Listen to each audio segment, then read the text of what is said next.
We're live, and I'm Tom Galvin, and my earphones keep falling out of my ears. I mean, my earbuds. So, there we go. I think they're in there. This is Spotlight on Songwriters. We do this every month, and I'm very honored to have a friend and a Yuba Sutter native who's down in L.A. Working the music scene down there. Bo Matthews will be our guest today. I'm going to start off as I do every month with a song that I wrote. I end and start with one of my songs, and we're streaming underneath, and it said our guest was Mike Malone. It's actually Bo Matthews. There we go. Well, Afghanistan's a problem. I don't like to get too political or too involved with who's to fault, who's to blame, whatever. But I wrote this song about 20 years ago when we went into Afghanistan and Iraq.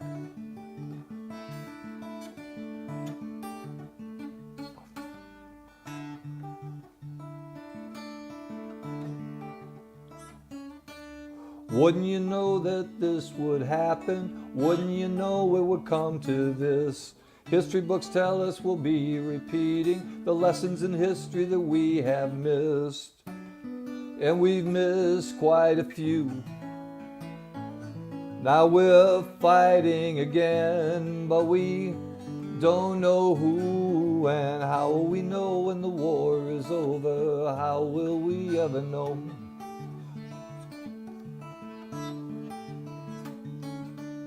Wouldn't you know when they called up Johnny, fresh out of high school off to war, that though we had hopes and dreams for Johnny, we weren't gonna get what we bargained for. They say he served with pride. All we know is Johnny died, and how will we know when the war is over? How will we ever know?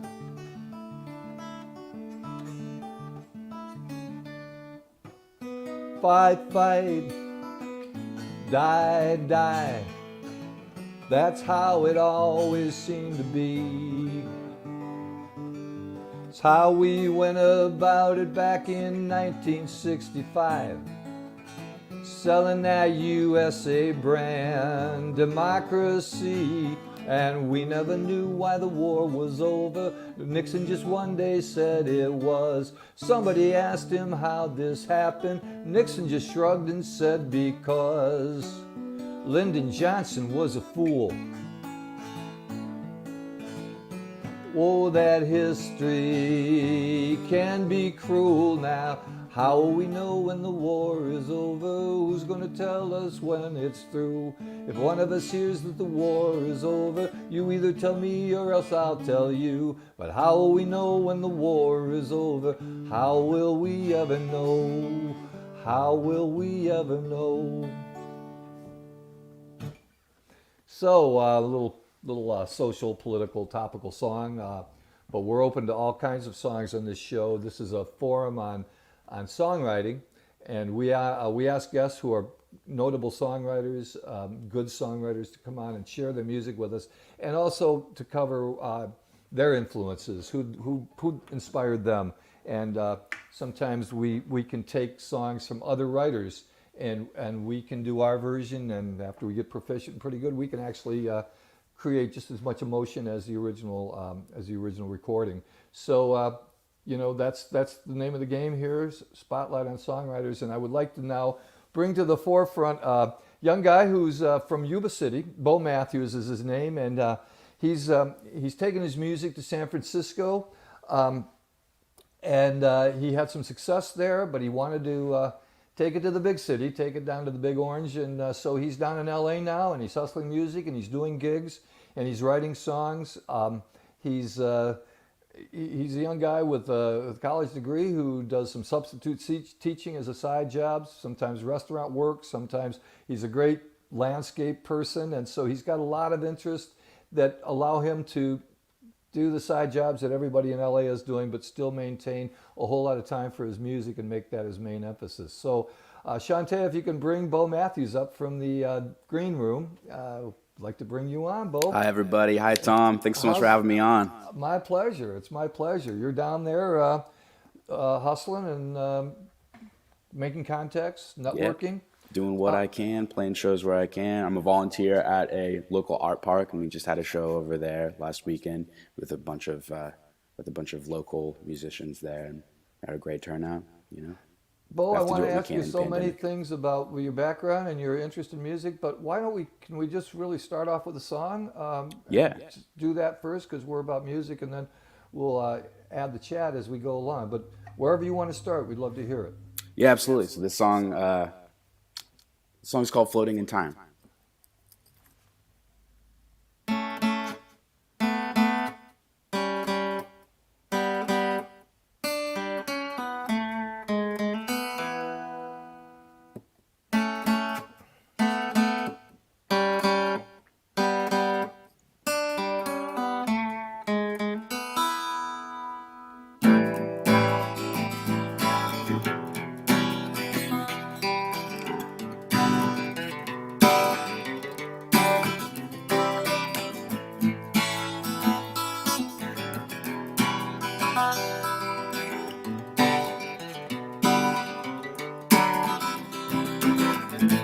I'm waiting in the shallows, watching all my time go. Nothing's gonna happen. These days are turning to weeks, torrents into dry creeks, putting in my 2 weeks. I'm floating in time, I'm trying to bottle up my heart, but the last time I tried, 7 years slipped by.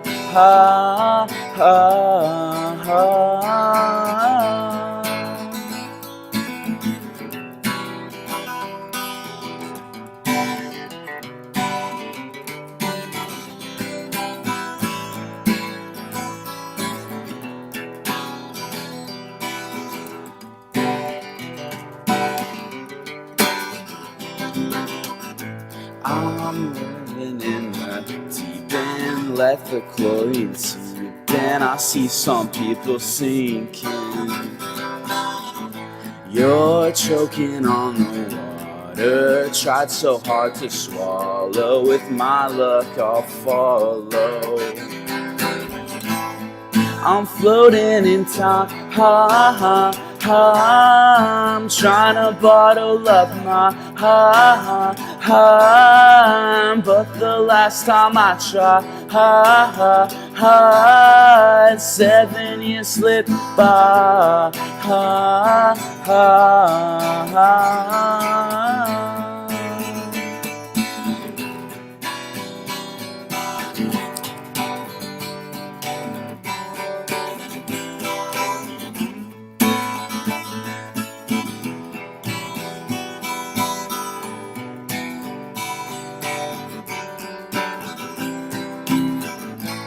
I'm waiting in the shallows, watching all my time go. Nothing's gonna happen.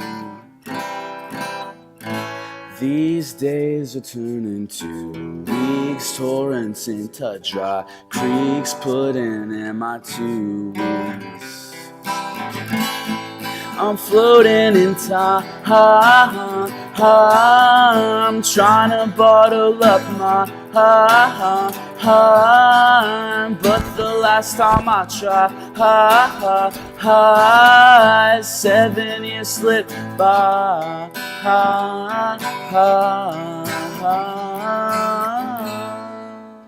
Okay, all right. Thank you. Okay. Thank you very much. So it helps to be a competent guitarist, doesn't it? It helps to be able to play your guitar, I think, as a songwriter. Um, and so nice guitar work, some really good pull-offs and add-ons, and just some things you do as Appreciate a it. basic chords. And I think that's so important for songwriters to realize how many little add-ons and little notes, how you can enhance as a soloist, how you can enhance your performance if you just throw in little bit of movement up and Yeah, down the guitar and learn how to do that. So, absolutely. Yeah, I started off as a guitar player as when I was probably 12 years old, I started playing guitar, and what that drew was you kind of to? like my main way of creating music for a really long time. So, yeah, I mean, Was there a guitar lyrics. laying around, or was your family into music, or? Yeah, yeah. My family was a little bit into music, and I grew up with just a classical acoustic nylon string guitar in the Hmm. house, and so hearing my dad play that and hearing, you know, being able to play around with it myself was kind of the impetus of me getting into music in the first place, and Good, good, yeah, that was kind of the start of good. everything. So And so, when did you start writing songs? I started writing songs. I feel like I started writing riffs before I started writing full songs, so I remember having just like a collection of just, maybe like 20 just riffs with no song structure and nothing else going on. But Hmm. that was kind of the start of everything. And I feel like I started writing words and full songs when I was maybe about 17. And it was always in the context of having like a full recording. So it'd be like on GarageBand or on Hmm. some other kind of DAW, and it would always be like, okay, I'm writing this whole song and I need to have all these parts and I want to create this whole like world that you can like jump into for 3.5 minutes or whatever it might be, and then lyrics were always the last thing, but I think I'd say at the beginning of the pandemic when we all got so kind of over encumbered with all of these like media outlets all the time, and I mean we were all stuck inside, so all that we really had to do was like watch TV or watch our phones or those kinds of things. And so like really early on I wanted to get away from that, and so I just kind of hit the road and spent a lot of time driving up and down the desert, and I just had my acoustic guitar. So in that circumstance it was just like all that I had was acoustic guitar and singing, so it really made me focus on just like the core of songwriting, which is chords and lyrics, right? Yeah, there you go. So I Yeah. feel like that's maybe only about 2 years ago is when I started really focusing on wanting to have a solid set of songs that I could just play on acoustic guitar and sing. So Is it another one of those that you could bring to our attention at this point? Would you yeah, sing it at some absolutely. point? Yeah. Yeah, I'd love to. So this one is about actually, yeah, so I lived in Yuba City for a little bit in between college and the time that I moved down here to LA. And I was doing substitute teaching up there, and I met this like really, really amazing kid named Alec, and he tragically lost his life Oh, in a drunk driving incident. And it's just a whole story that has really, really stuck with me and really resonated with me. I think about it a lot. And yeah, this song's called Alec.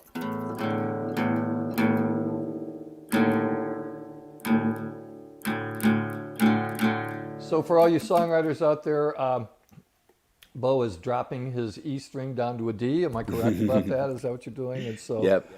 every time you learn a new tuning, a bunch of songs can come pouring out from that Oh yeah. tuning. So, drop D tuning, and Yeah. a sad song, but let's hear it. And this is actually the first song I ever wrote in drop D tuning. So Oh, here we okay. go. There you go. Okay. Thank you. All right. So the song's called Alec.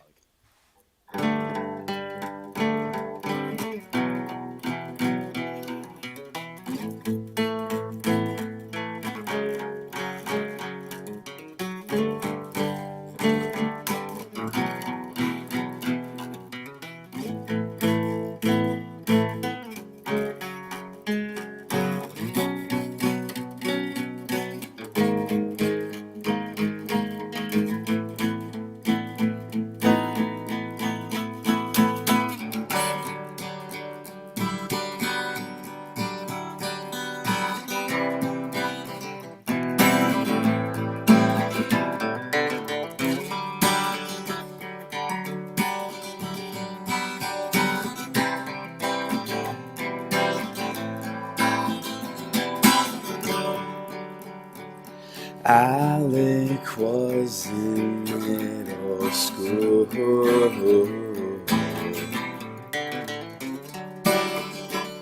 He didn't care much for the rules. He wanted to feel like a star. He runs so fast, puts out his arms. He closes his eyes. It feels like flying.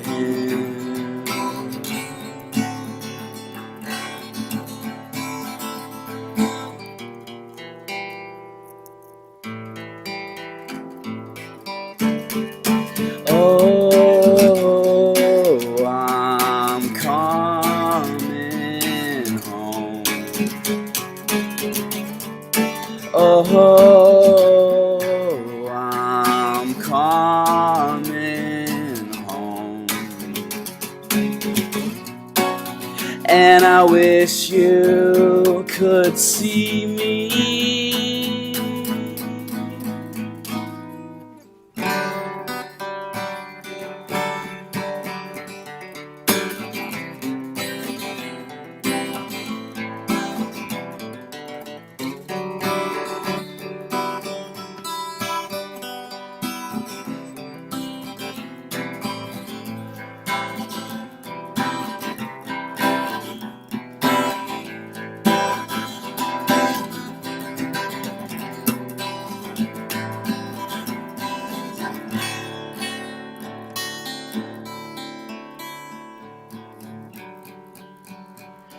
Alex coming home from school,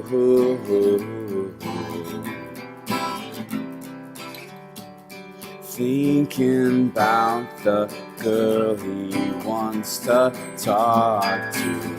That car too fast, could've drove right past. She's drunk and crying, tried to run while Alex lying, staring into the California sun.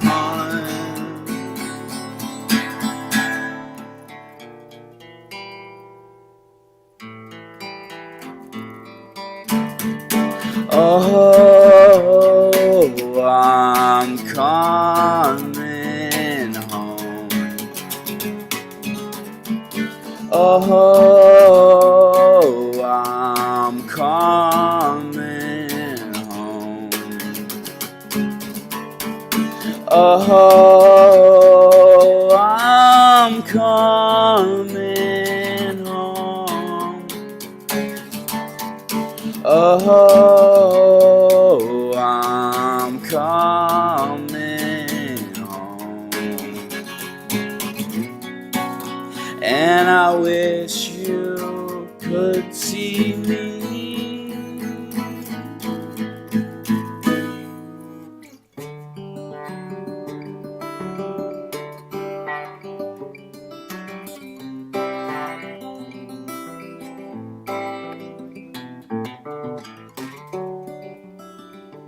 Alec was in middle school.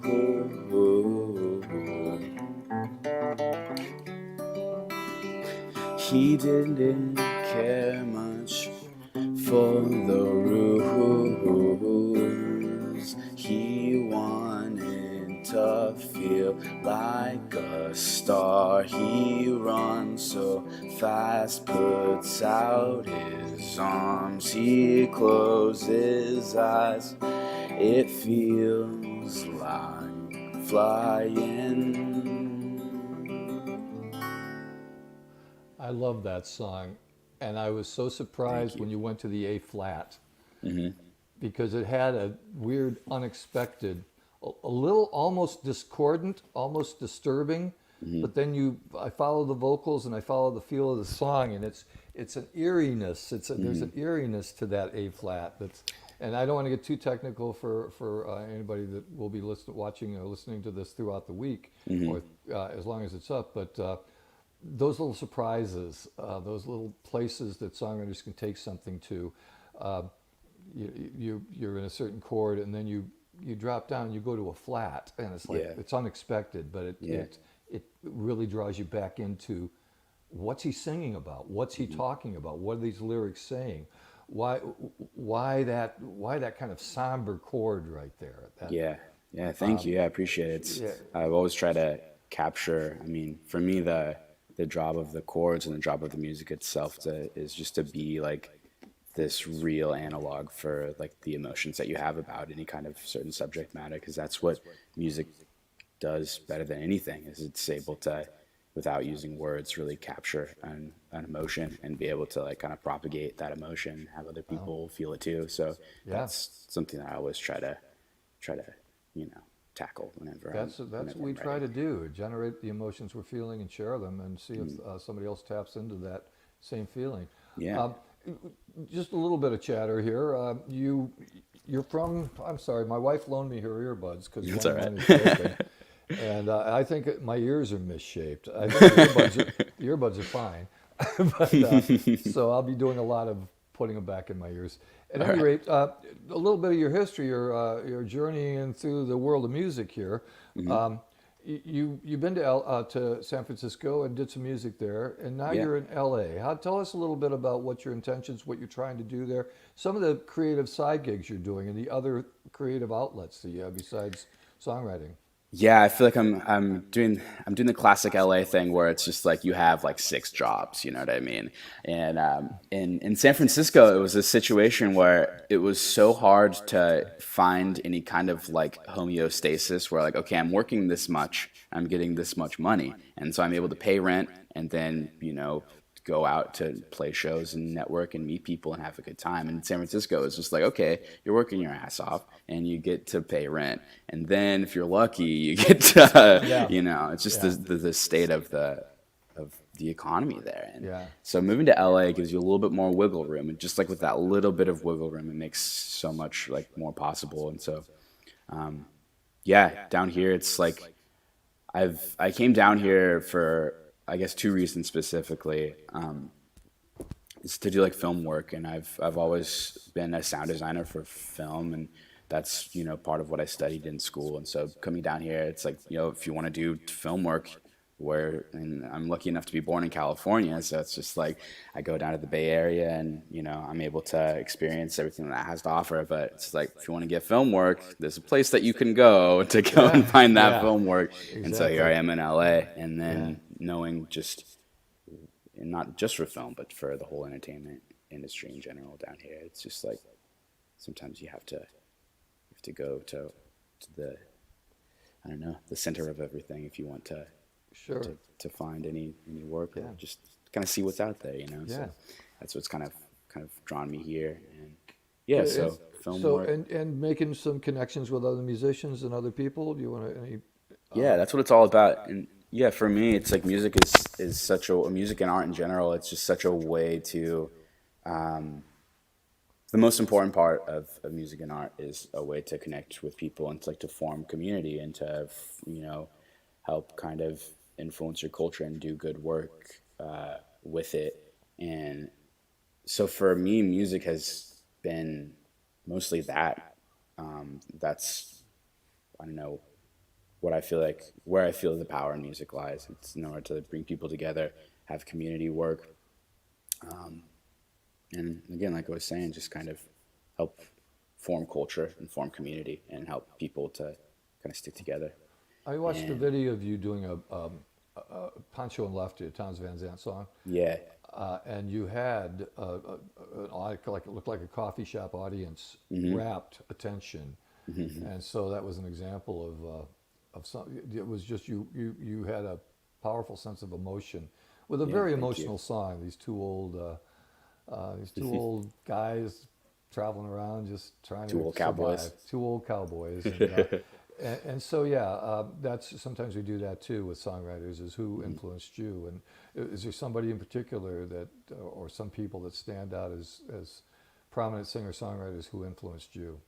Yeah, I learned Poncho and Lefty because I hadn't really done the, us guitar nerds know the whole Travis picking style Hmm.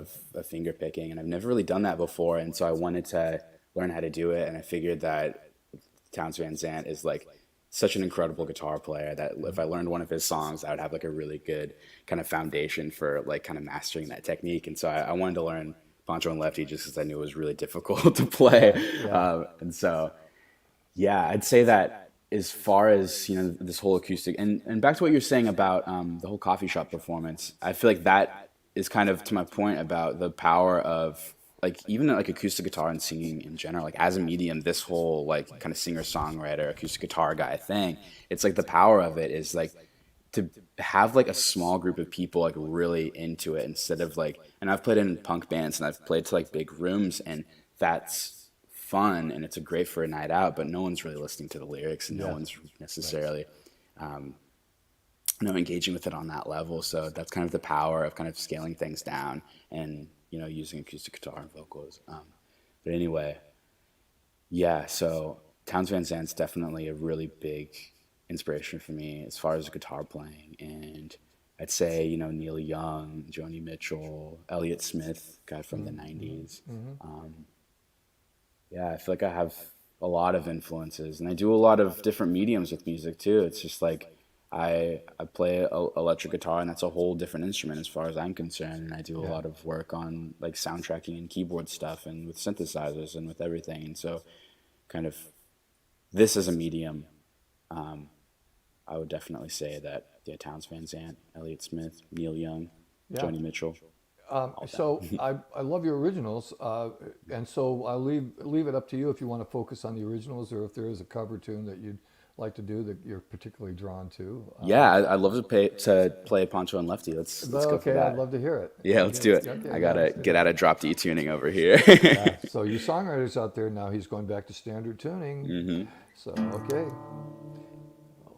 I know that some old Bob Dylan tracks are in drop D. I don't know exactly. You probably know which ones are, Tom. But there's one called Buckets of Rain. I can't. There's definitely a couple of them. I was just gonna say that I feel like a lot of older kind of folky and country songs are in standard tuning. I know they do like other kinds of tunings too, like that. He did some things in standard in drop D tuning, but then I would sometimes switch it to buckets of rain, buckets of tears, got all them buckets coming out of my ears, buckets of moonbeams in my hand. You got all the love, honey, baby, I can stand. So he did that in not just a drop D, I think maybe a D tuning. Okay, like a dadgad or something like that. Yeah, dadgad tuning, and I just I was not hip to that at the time, so I just listened to it and did it my way. And and then I went back and listened to the original, and I said, well, I'm way off. But well, that's kind of like you made a new song, right? Like that's exactly. That's a great way to write your own stuff. Yeah. Here's my version. Sometimes I'll remember a song and then only remember the beginning, and then and then finish the rest of the half, and then it's like, oh, now I think I just wrote a song. That's mine now. That's mine now. That's when you go back and sue them for the original one. Yeah, right. Right. All right, so Poncho and Lefty. Travis picking on. So this is a right-hand heavy song. So let's give it a whirl. This is Poncho and Lefty, originally written by Townes Van Zant.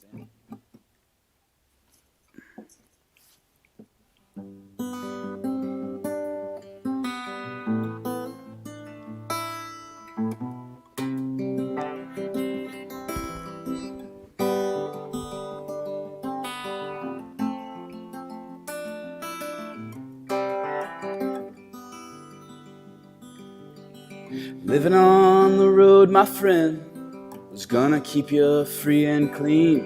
And now you wear your skin like iron, and your breath's as hard as kerosene. You weren't your mother's only boy, but a favorite one it seems. She began to cry when you said goodbye and sink into the dreams. Poncho was a bandit boy, his horse as fast as polished steel. He wore his gun outside his pants for all the honest world to feel. And Poncho met his match, on a desert down in Mexico. Nobody heard his dying word, and that's the way it goes. And all the federales say they could have had him any day. They only let him slip away out of kindness, I suppose.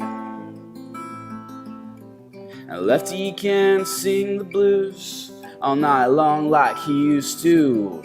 The dust that Poncho bit down south ended up in Lefty's mouth. The day they laid Papancho low, Lefty split for Ohio, where he got the bread to go. But ain't nobody know. And all the federales say they could have had him any day. They only let him slip away out of kindness, I suppose. Poets tell how Pancho fell and Lefty's living in a cheap hotel. The desert's quiet and Cleveland's cold, so the story ends were told. So the story ends were told. Lefty needs your prayers, it's true. Save a few for Lefty too. Only did what he had to do, and now he's growing old.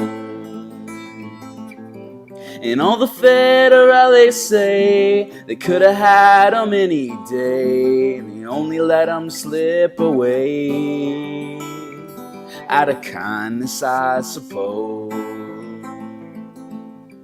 And all the federales say could have had him any day. They only let him go so long out of kindness, I suppose.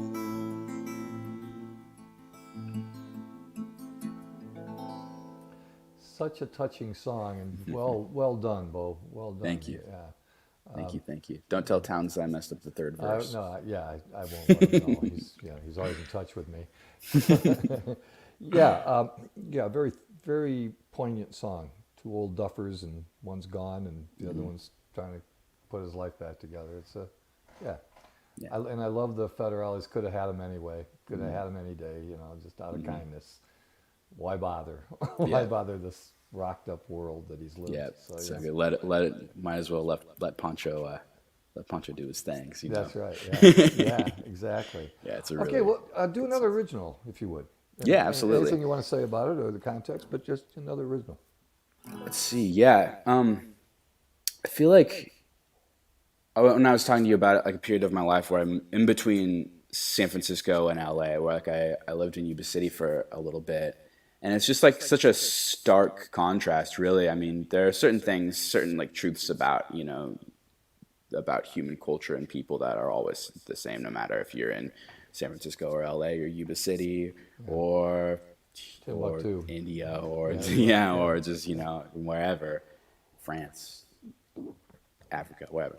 Yeah. But it really is, for me, like a lifestyle-wise, was such an interesting and stark contrast between the Bay and in San Francisco specifically, and then going back to Yuba, where I was brought up, and where I'm from. And I ended up working a road work job over in Paradise, like right after the fire. It was a whole like cleanup job, and it was for a variety of different reasons. I was heartbroken personally. My whole world was shaken up, and then I went to Paradise, where there was just like unspeakably sad and awful destruction happening in this entire town, which I'm sure anyone listening remembers.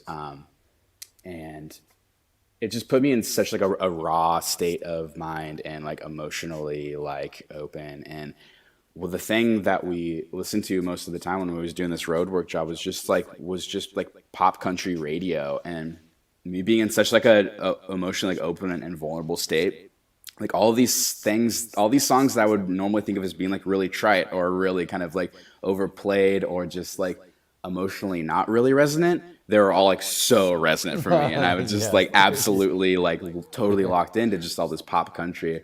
And so I kind of had that idea kind of floating around in my head a little bit, just making these really simple sentiments beautiful and resonant, and just like really leaning into simple sentiments that everybody can kind of, resonate with. Yeah. Anyway, this song I wrote around that time period, and it's called High Beams.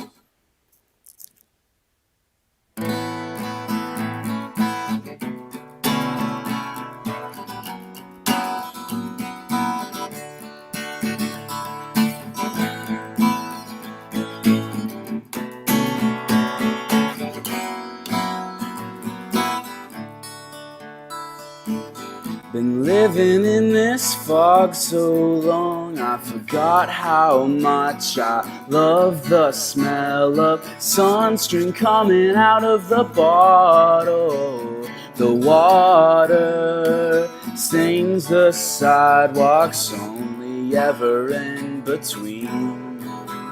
And nothing's easy as it seems. I love the way you look at me, but I hate the way you love me. Crystalline high beams, I can see the distance between you and me. Crystalline high beams, I can see the distance between you and me.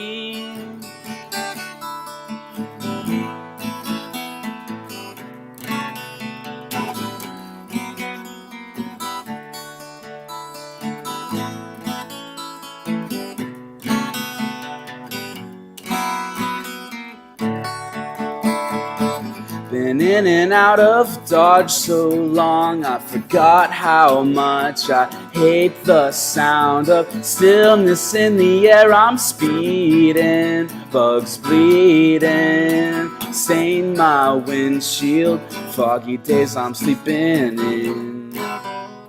But it burns off by 3 p.m. I step outside, sunscreen soaked in, but it still feels like I'm sleeping. Crystalline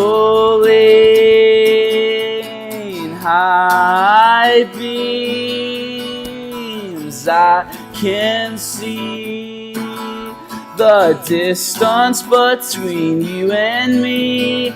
Crystalline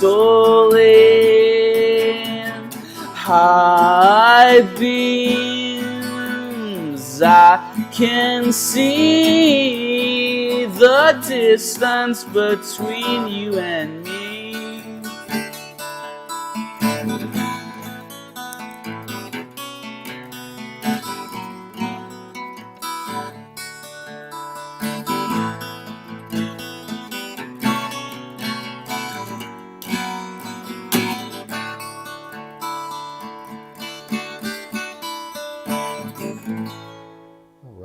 All right. Very nice. Thanks. Yeah, good song. What do you, when you're in a band context, what's going on with interaction with other musicians? Are you working in bands or connecting with co-writing or anything like that?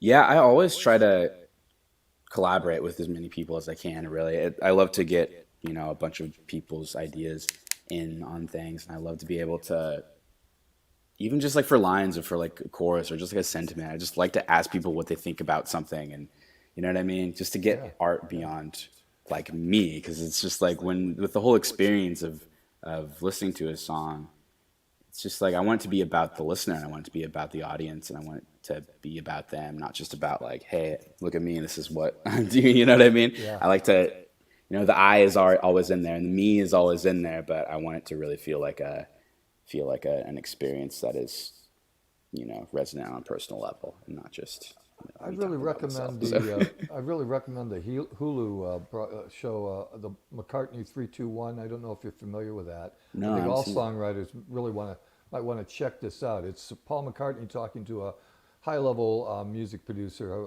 highly renowned producer, Cool. Rick Rubin, Yeah, and yeah. they're at Abbey Road, and they're just talking about the production of these songs from the Beatle years, and they're bringing things up on the board, bringing things down. Here's George's lead on this. Everything else fades in the background. Oh, that And sounds so McCartney's cool. enthusiasm for the collaboration and talking about how he wasn't a Beatles fan while he was in the Beatles. He was just one of the Beatles. Took him like 5 years after the whole thing was over to become a Beatles fan. And so he talks about the interaction between all the musicians. I won't say anything more about it except for just to piggyback on what you're saying, the collaborative effort, that commingling of four brilliant guys coming from different directions and throwing things in really gives songwriters a sense of how much fun it is to come up with a skeleton of an idea, to have other people say, let's try this and let's do that. Whenever Yeah. you get a chance to play with other people who have ideas, you know, take your original music to them and see what it comes out after 3 hours of working on the same song. It's Yeah, really, exactly. yeah, Absolutely. Yeah, I'm a huge believer in collaboration, but yeah, it's important to have this whole like you have a lot of different collaborators, but sometimes like your job as an artist and as like the core writer of a project or a song or whatever it might be is to like kind of be able like to trim the things that other people do and make it all to be cohesive in like your idea of what the song needs to be at the end of the day, yeah, because it's good to have as many different ideas and as many different viewpoints on a subject matter and as possible. But I think it's kind of your job as creator at the end of the day to be able to kind of snip and edit and move everything into place so it can be cohesive and so it can be like a full piece at the end of the day. yeah. The songwriter, as Seeger says, should decide what to leave in and what to leave out. Yeah. I think of the final analysis, but the collaboration's fun. Do you have something that comes to mind that is a co-written song? There's no pressure to do that, but like to. We've got about 10 more minutes, and I'd like it to be as much music as possible. Yeah, So, absolutely. So yeah, the last one that I wrote actually was a really good case, or the last one that I played was a really good case of that because I was really stuck on the chorus and yeah, I was during the middle of the pandemic. I spent like a lot of the time on the road, just kind of bopping up and down the desert. And a friend of mine, the poet Moira Chase, helped me finish the chorus for that. And so, just when you get stuck, ask a friend for help. You know what I mean? It's just like simple as that. I was stuck on the chorus. Yeah, I was stuck on the chorus for Alec too, and I was out like camping at a really special space for me and my family that's up near Lake Almanor, which is it's just kind of Dixie Fire Central right now, which has been weighing really heavily on all of us. And just something about like the space that we were in and being with like my family, it like really helped put into clarity clarify what I wanted like the chorus to sound like, And so it's just like writing from a place of not being like in a room thinking about the world, but like writing from a place being in the world and talking to people and experiencing nature, experiencing the city, experiencing like beauty, or just going out at night. And it's just, you have to come from a place of experience and not from like guessing or from making stuff up. It's kind of cooler just to have your art come from a place of like reality and experience instead of just like fantasy and fiction. Yeah, right? something and something that touched you. Something. Yeah, absolutely. Yeah. And so yeah, I would say so. This next one I'll play, it's called "Better Without It," and it is very much a collaborative song because I wrote it over the course of just like probably over a year, and it actually like changed who it was about. It was like originally about like a very good friend, and then it kind of turned into being very much like a song about an ex-lover, and so that shift was pretty big. And then I had some friends here and there, I'll play the song for them and then ask them what they think about this and that, and then they'll always help me. So notably, a good friend of mine named Tom Beeler, who's he's a musician and a lyricist, songwriter, but a really incredible composer and guitar player out of Santa Cruz right now. Oh. He helped me with some of the lyrics of this one. Anyway, yeah, the song's called "Better Without It."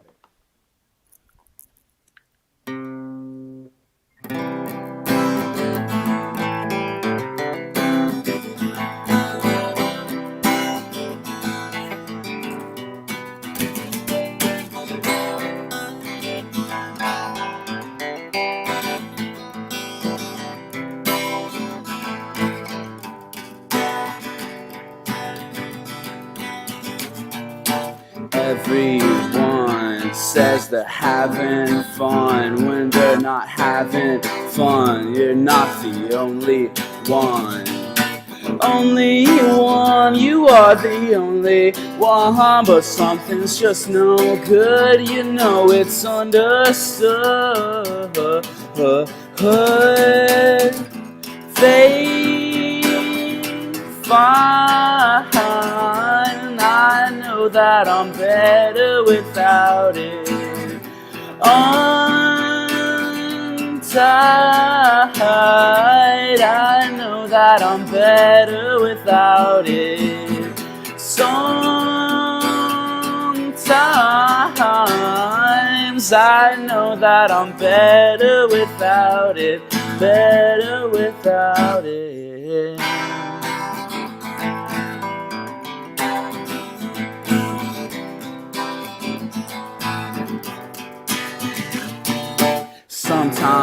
Sometimes I run away in my mind. I do it all the time, but I won't be so hard to find. Sometimes you run away in the blue like I'll never find you. Well, it was so nice to know you.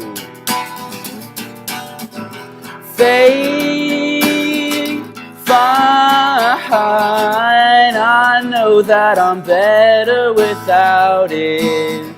Some try, I know that I'm better without it. Sometimes I know that I'm better without it. Better without it.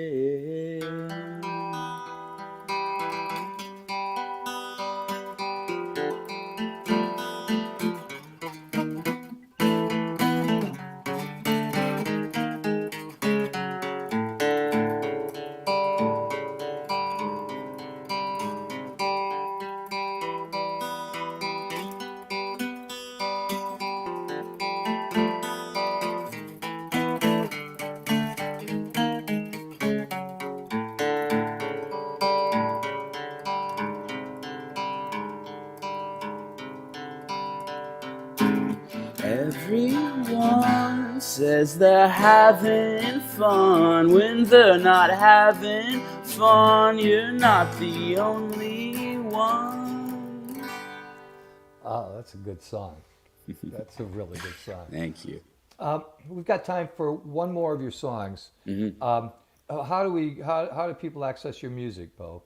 Yeah, so you can go to my Instagram. It's just Beau, Beau 272727, and that's just my music and Instagram. I'll put everything That's out. easy. 27, 27, 27. 27, 27, 27. That's Yeah, easy. Beau. Bo. 27, Bo, 27, 27, 27. 2727. Very rolls off the tongue. Very easy to remember. Mantra. So It's a I made it that way mantra. on purpose. Make it your mantra.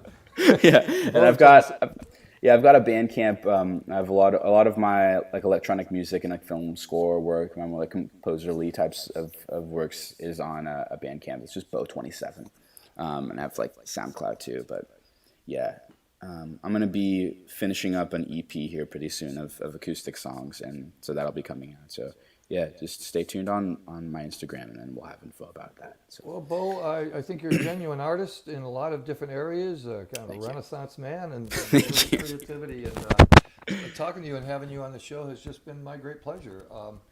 I look forward to hearing more of your stuff as time goes by, and waiting for that breakthrough point, because I think you've got what it takes. And keep collaborating with others, keep networking, and keep the music coming out. Do you have another one that you can finish up with? That's Always. Yeah, absolutely. Well, thank you so much for having me on, Tom. Really, the pleasure is completely 100% all mine. So yeah, this song is called What's Your Name Again? And it's kind of a little bit of like a whirlwind type song where there's like a lot of different ideas coming from everywhere. And I kind of, the main idea of it is just like being in a social situation and like meeting a bunch of people that you kind of remember but maybe don't, and just like kind of the boots on the ground experience of being in like a big social situation. And this one helped me a lot over the past couple of years when those kinds of social situations were not like really that possible, and just completely, we went so long without having big groups together. Yeah. Anyway, this is it's good because whenever we're without something, it's easy to like romanticize it or idealize it and think that it's like always wonderful. And I'm a very social person. I love going out and I love meeting people, but sometimes you just don't want to do that too. So this song is sort of in a weird backwards whirlwind way, sort of about that kind of feeling. So okay, great. let's see. The song's just called Live, Laugh, Love.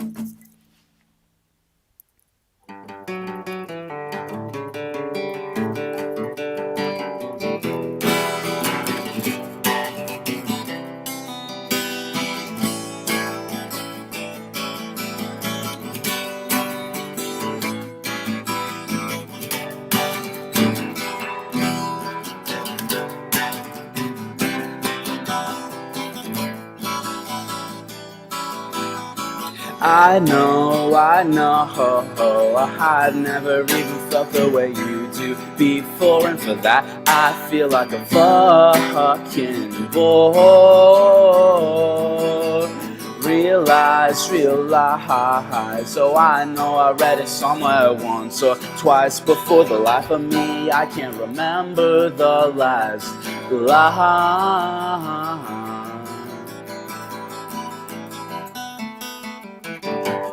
What's your name again? I don't remember when, but you look so familiar. And sometime you'll find a little piece of my heart, but until then you're just like me.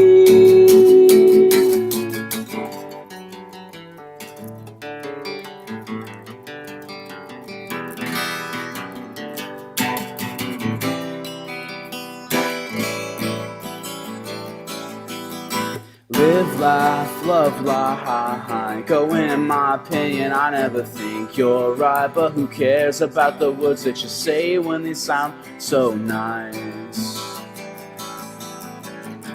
Realize, I know I read it somewhere once or twice before. The life of me, I can't remember the last line.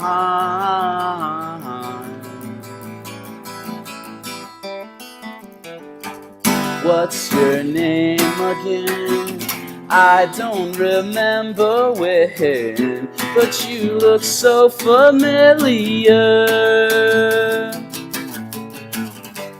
And sometime you'll find a little piece of my heart, but until then you're just like me.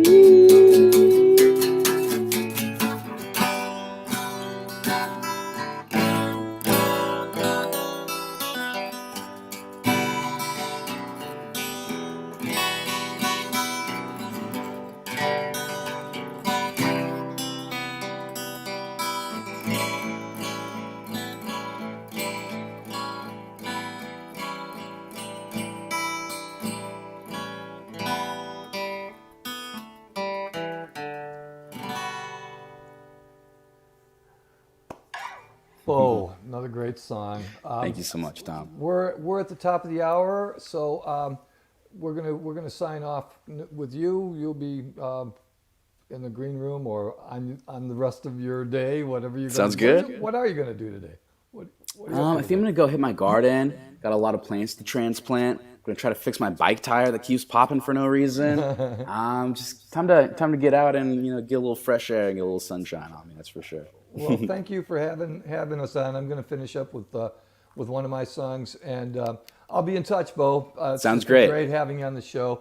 Yeah, thank you so much for having me. Repeat the contact information for anybody. If you could repeat that one more time. Yeah. Just my Instagram. It's Bo272727. Bo272727. Follow my Instagram over there, and then we'll have more info about just projects coming out and links to my work that's already up online.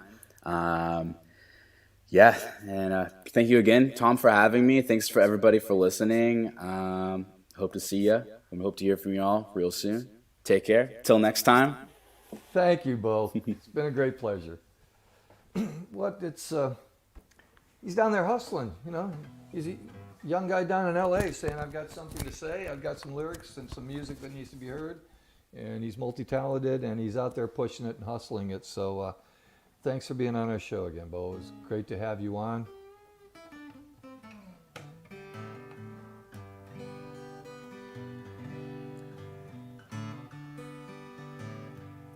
Too many people running around, saving their souls and giving up ground. lost and not many found, looking for the magic side of town. Too many lovers lost and alone, they rise and they fall on a public payphone. They're practicing lines they never get down. They're trying to reach the magic side of town. You can watch them as they leave the scene, just like a slow dissolve on a movie screen. Hoping some love is there to be found. They call it the magic side of town.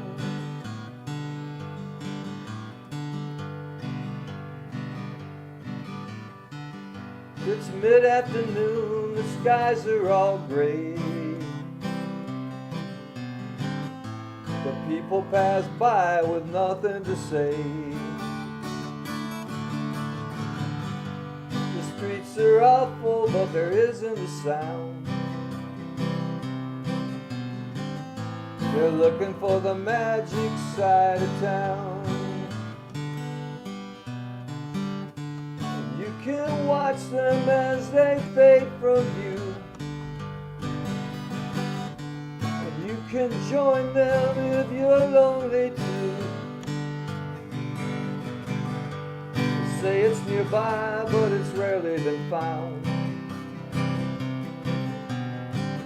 They call it the magic side of town. They're hoping some love is there to be found over on the magic side of town.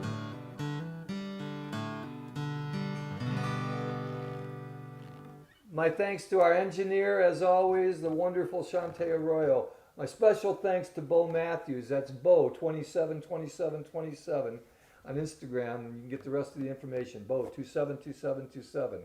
I'll be back next month with another songwriter. And I believe next month it's, I'm not sure. I'll have to let you know. We'll let you know in advance. But thanks for joining us on Spotlight on Songwriters. See you next month.